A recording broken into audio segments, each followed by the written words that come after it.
இதே மாதிரம் விஜய் ஜோசப் சொல்லிட்டாரு, தமிழக வெற்றிக் கழக தலைவர், தமிழக மீனவர்களை கைவிட்டு திமுக பாஜக திமுக கைவிட்டது உண்மைதான். ஆனால் பாஜக கைவிடலப்பா. பாஜகவை வேடிக்கை தான் பார்த்துக்கிட்டு இருக்கு. ஏன்னா 2011 வரைக்கும் கொக்கு குருவி மாதிரி சுட்டு கொண்டுட்டு தான். 2011 யார் பிரைம் மினிஸ்டர்? மன்மோகன் சிங். மன்மோகன் சிங் ஆட்சி வச்சது யார்? சோனியா. 570 மீனவர்கள் சுட்டு கொண்டுட்டான். 2011 பிப்ரவரி மாதம் 2ஆம் தேதி வரைக்கும் 570 மீனவர்கள் சுட்டு கொண்டான். நான் அந்த வழக்குகளெல்லாம் என்ஐஏ விசாரிக்கணும், தேசிய புலனாய்வு விசாரிக்கணும்னு சொல்லி வழக்கு தாக்கல் செய்தேன். ஏன்னா சர்வதேச சட்டப்படி எல்லை தாண்டி செல்பவர்களை பிடிக்கலாம், சிறையில் போடலாம். சுட்டுக் கொள்வது சட்டப்படி, சர்வதேச சட்டப்படி கொலை குற்றமாகும். அதை விசாரிக்கணும் அப்படின்னு சொல்லி என்ஐஏ விசாரிக்கணும் ஒரு வழக்கு தாக்கல் செய்தேன். பிப்ரவரி 2ஆம் தேதி நோட்டீஸ் ஆர்டர் பண்ணாங்க. அதோடு நிறுத்திட்டான் அவன், இலங்கைக்காரன். அதனால் திமுக ஓகே, அவங்க மாணவ மீனவர்களை கண்டுக்கல.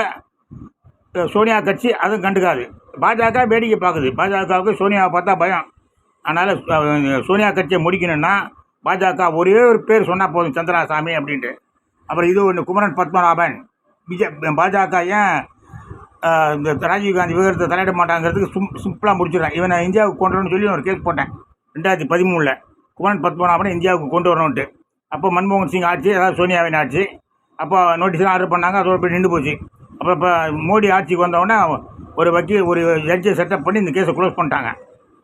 இந்த கேஸை க்ளோஸ் பண்ணாங்க. கையோட மீனவர்கள் சுட்டுக் கொல்லப்பட்ட வழக்கு ஒன்று பெண்டிங்கில் இருந்தது பாரு, 2281 of 2011. அதையும் தள்ளுபடி பண்ண ட்ரை பண்ணாங்க. ஒரு மிரட்டல் விட்டு நிறுத்திட்டாங்க. இன்னும் அந்த கேஸ் பெண்டிங்கில் தான் இருக்குது.